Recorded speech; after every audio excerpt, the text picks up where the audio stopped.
Fuzzy here. It is July 6th, 2021. Look what we have there. Isn't that a thing of beauty? We are at the location of the first train robbery by Jesse James back in 1873, it says. I thought that was kind of a good spot for this motorcycle, this outlaw bike. The quintessential American chopper. Honda Fury. Honda rebuilt the American chopper, and here's what they came up with. What do y'all think? Long, lean, low, and mean. Isn't that something to see?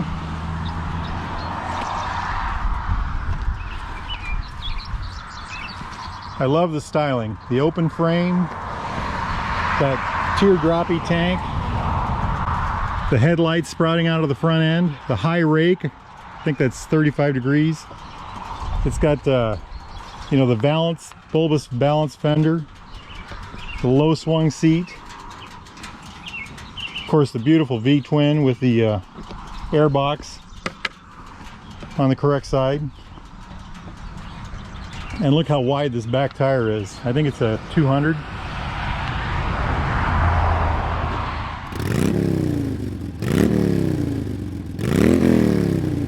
So this is a 2013. My brother got this about a year ago. We've been riding pretty hard the last 3 days, probably 500, 600, 700 miles, something like that. So it's pretty filthy right now. But I just love the styling. You know, everything from these nice mags, this low hung down fender. Like I said, the tubular frame that you can see so well. The hardtail look on the back end. The swept back bars. These mirrors, I think you put these mirrors on, didn't you? Yep, they're aftermarket. Okay, so what is this bike? This is a 1312cc. I think it's a 52 degree V-twin. It's got 3 valves per cylinder, single overhead cam, 2 spark plugs per cylinder. It's liquid cooled. There's a valve adjustment interval of 8,000 miles. It's fuel injected, of course, like any good modern bike.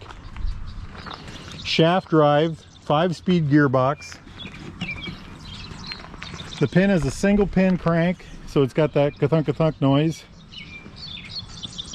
The pipes on it are aftermarket Cobra swept exhaust. The Cobra swept exhaust. The brakes on this, the front brake is the biggest disc I've ever seen short of a Buell. 336 millimeter. It's a 2-piston pot, 1 piston on each side, so it pushes from both sides. The rear brake, Honda Fury. The rear brake is a 396 millimeter with a single piston, just like in a car. You know, it just pins the thing. Just a beautiful thing. Monoshock with adjustment for dampening, rebound dampening, and spring tension on the rear. And there's a little knob under here. When we got the bike, we took that off. He likes it on the softest setting, so we turned it down, and boy, it just changed the ride dramatically for him. The sissy bar is an after an add-on. I think it's a very good looking one.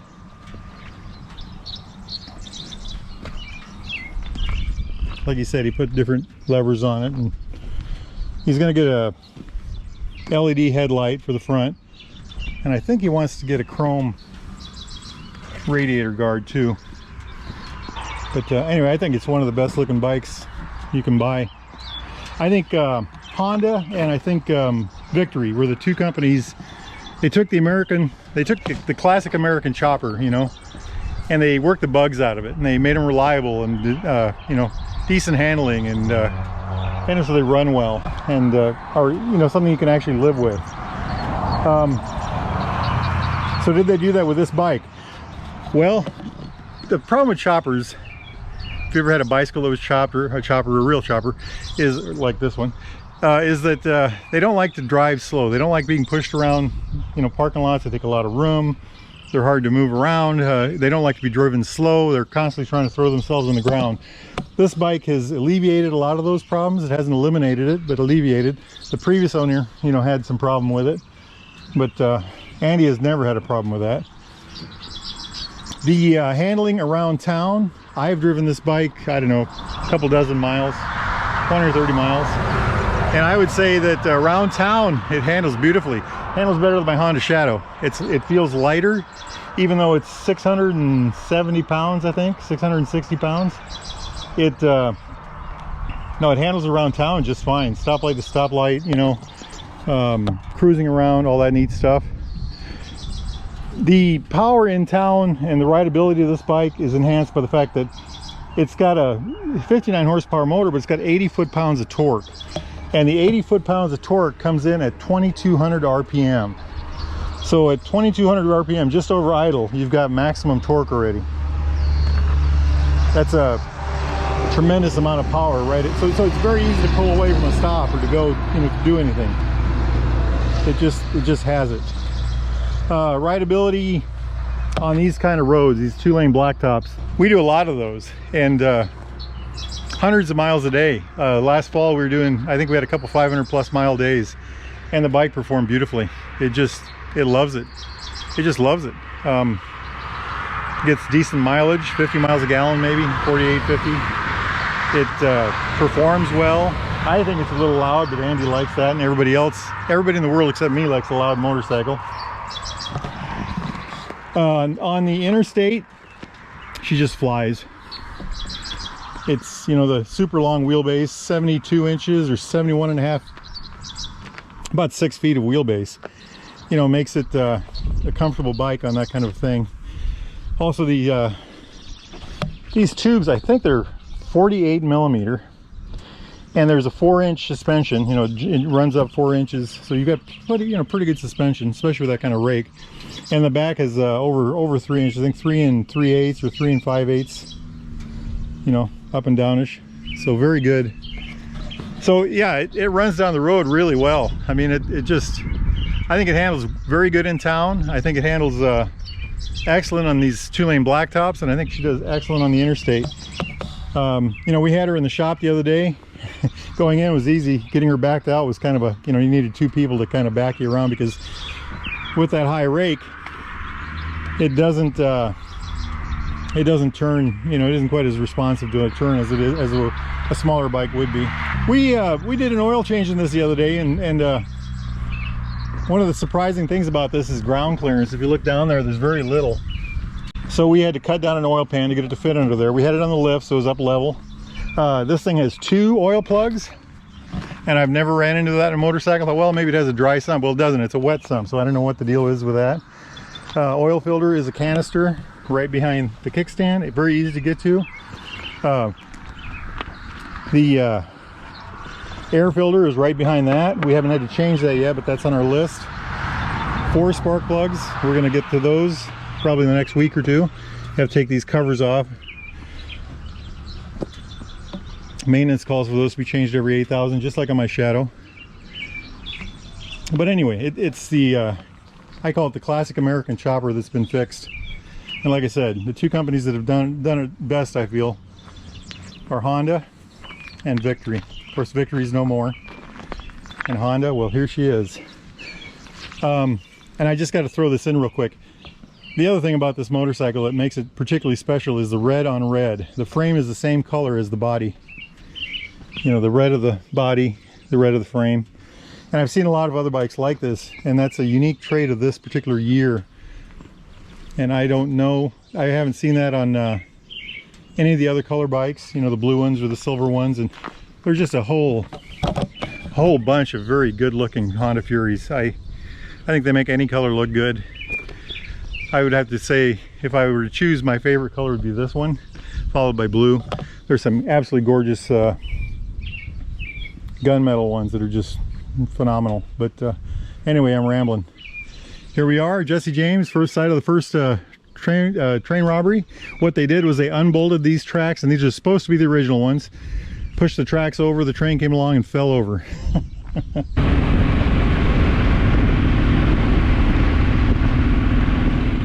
I've got several friends that have Urals with sidecars, and they have what they call the Ural delay syndrome. And that's where you park the bike, get gas, come out of a restaurant, whatever, and there's a crowd of people that form around it. Next thing you know, you're 20, 30 minutes late to where you're going because you're entertaining the crowd, you know.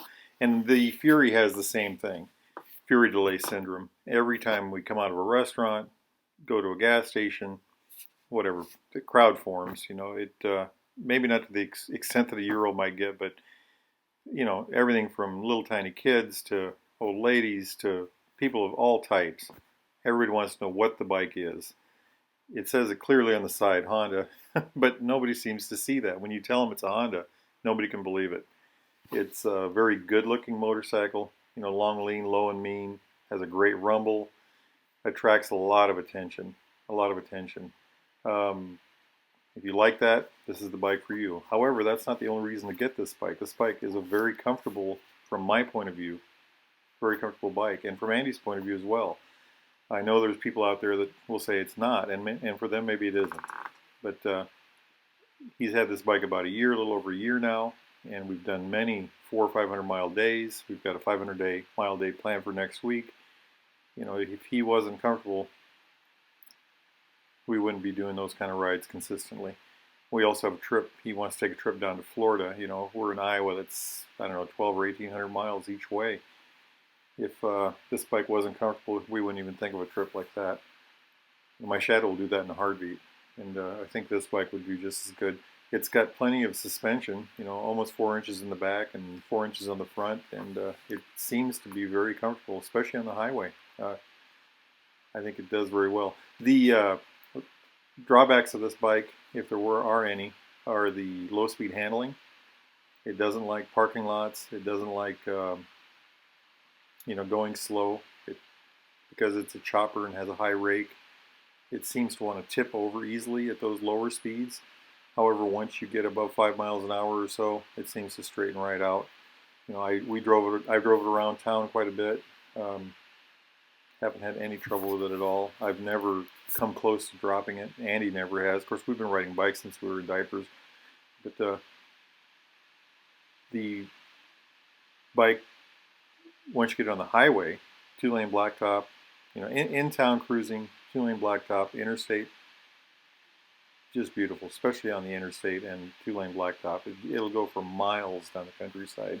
You know, the original choppers, one of the things they say is that they were built for, even though they were rigids, they had the long front ends, and they were built to smooth out the ride on those long highways out in the west, between California and Las Vegas or whatever, you know. And this bike does very well on those kind of, you know, on the highway. The another set of shortcomings on this bike would be storage. We can't find a set of bags, permanent bags to put on it that would look good. There is no built-in bike storage. You know, there's nowhere to put, not even a pair of gloves. You really can't, you know, you have to be very conscious of the looks when you add anything to this motorcycle because it is a style bike. You can't put a tank bag on it really. You know, we've talked about different options for it. He doesn't like the bag on the front of the forks kind of thing. But so he wears a backpack.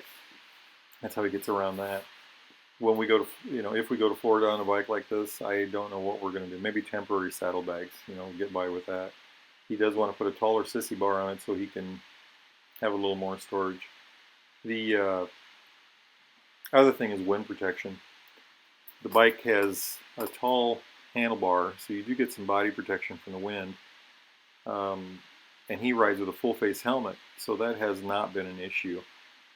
But if we go on a long ride where we chance getting caught in the rain, he may want something for that. And we've looked at different options, and so far haven't found anything that really looked, you know, decent. Well, here again, you have to be conscious of how it changes the look of the bike.